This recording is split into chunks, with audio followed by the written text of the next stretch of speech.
আজকে হচ্ছে সোমবার, তো আজকে হচ্ছে নিরামিষ রান্না হয়েছিল, পনির টনির রান্না করেছিলাম। ও আসার আগে আমি খেয়ে নিয়েছিলাম, কারণ কি আজ কটা দিন ধরে আমার শরীরটা ভালো না, মাথাটা ঘুরছে। তো এখন একটা সারপ্রাইজ হবে, ঠিক আছে?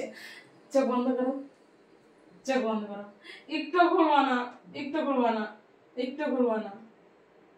খুললে কিন্তু হবে না, বলে দিলাম, খুললে কিন্তু হবে না কিন্তু, ঠিক আছে?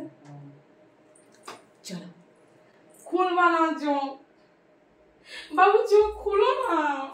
খুলছি না, তাহলে এরকম ভাবে থাকো, চোখে হাত দিতে হবে না, চোখে হাত দিতে হবে, চোখ বেঁধেও দেবো না, তুমি এরকম চোখ বুঝে থাকলে হবে, কারণ কি আমি তো দেখবো।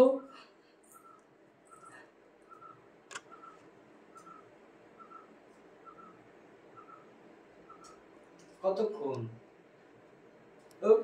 চোখ বোঝো, চোখ বন্ধ করে থাকো, বাবা এই তো চোখ বন্ধ করে থাকো।